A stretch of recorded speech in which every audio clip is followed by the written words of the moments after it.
Welcome back to the channel, guys. Today's video, I'm going to be showing you guys how I broke down this 6 Neocaridina shrimp tanks. Now, this is all in an effort to convert these into Caridina shrimp tanks. I've been really having a great time with Caridina shrimps, and I need to make room for them. So I'm going to be mixing all of these up. They're going to be going into my 40-gallon tank, which I'll show you guys right now.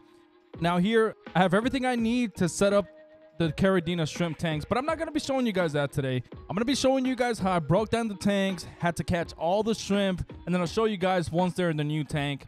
So I'll be back and forth between showing you guys some clips and explaining what's going on.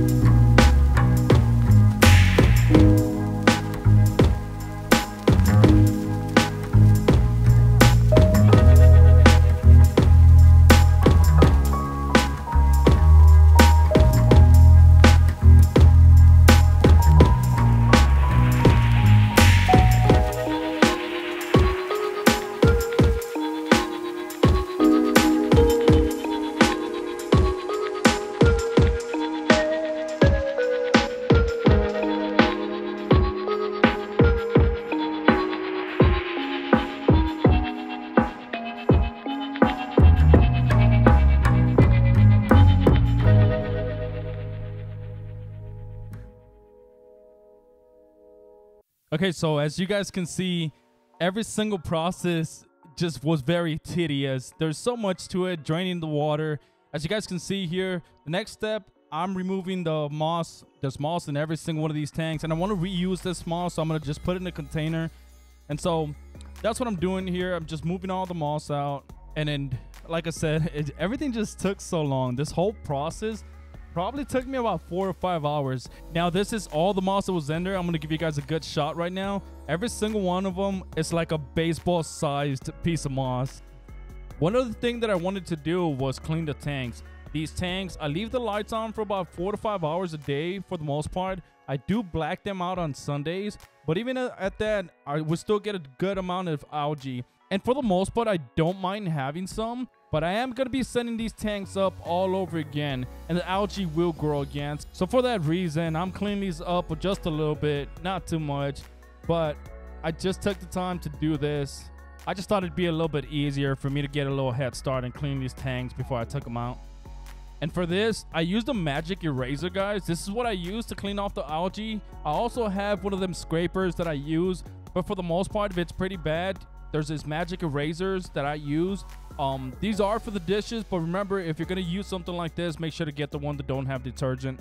And now we're on to the step that took just as long as draining the tanks. Then this was catching every single shrimp. I started with the blue jellies simply because this is the most prolific breeders that I have right now. There's probably about 30 to 40 blue jellies in this tank. And so what I did was drain most of the tanks, make it a little easier for me to catch them. And even at that, as you guys can see, it's not an easy task to do. I took my sweet time. I made sure to get every single one of them. There's a lot of babies in here also. And so that was very important for me to grab every single baby in here before I dump the water out. I don't know if you guys have caught shrimp before, but it can be a very tedious task. But I did take my time with it. Like I said, this whole process took me about 4 to 5 hours. And so most of the time was probably just catching the shrimp. I did drip acclimate them, and I'll show you guys that later. But for the most part, just catching them just took so long. And now here, I'm showing you guys a close-up. It don't seem like much, but I promise you guys, there's at least 30 to 40 shrimp in here.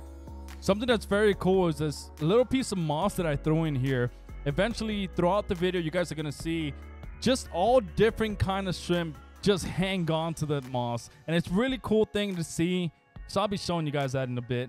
As you guys have noticed, I did various angles on this. And that's simply because that's how tiring this was. I kept moving around. I kept thinking of an easier way to do it. So if you guys have an easier way to catch them that I just have not thought of, let me know down below in the comments. I did everything I could. Now, and everything was just so tedious. Here I'm catching some of the blue dreams. I'm also catching some of the Bloody Marys next to this. But I just wanted to show you guys a little close-up of what it was like catching these.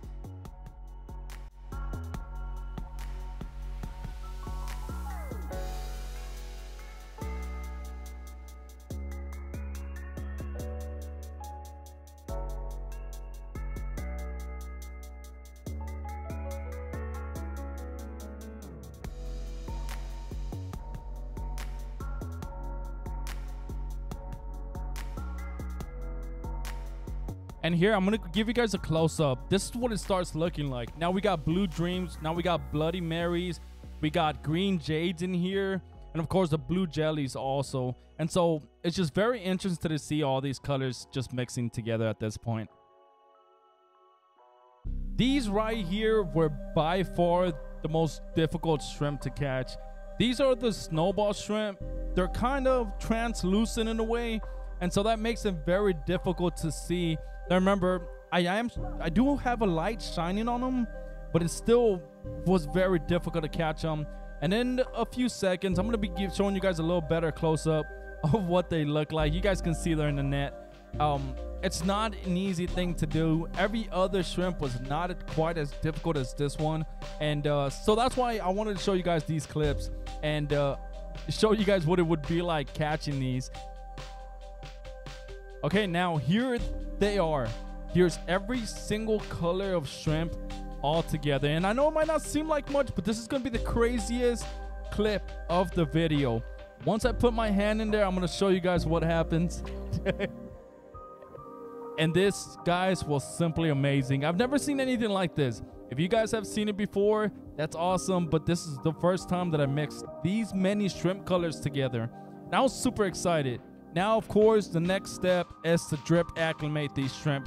Now, the tap water is the same, but we still don't want to shock them. We want to make sure to keep every single one of them alive. So I did acclimate them for about an hour. And as you guys can see here, we did the same thing we always do. We drip acclimated 2 to 3 drops per second or so. And that's honestly the best way to do it. I did about an hour, like I said. And then I waited. One eternity later. And now what seemed to be an eternity later, I was ready to put the shrimp in here. And this is the time where I'm going to leave you guys alone. You guys are about to see something extremely amazing. And I hope you guys enjoy. There will be nice views. There will be nice clips at the end of the video, guys. So make sure to stick around.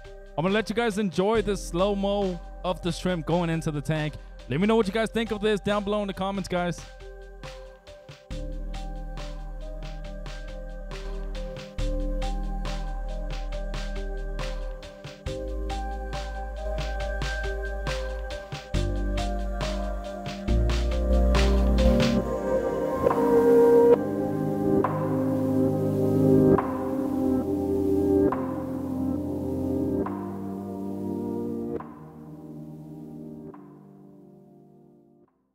Okay, guys, so this is what they look like. This is probably just a few seconds after putting them in the tank. And I took this shot because I really liked how you can see every single color in here. You know, you see some green jades. You see the orange there. You see the blue dreams, the Bloody Marys, the snowballs. Every single color is out there and all around. I will make sure to keep you guys updated on this tank. I'm sure there's going to be a ton of breeding, and I'm just excited to see what kind of colors we get. I will now be focusing on breeding Neocaridina shrimps, and I'll keep you guys updated on that. I'm looking into different sources right now for some high quality shrimp, and I'll be sharing that with you guys. So make sure to subscribe to the channel if you haven't done so to stay updated. Turn on the notification. Appreciate you guys watching. I hope you guys enjoyed this video.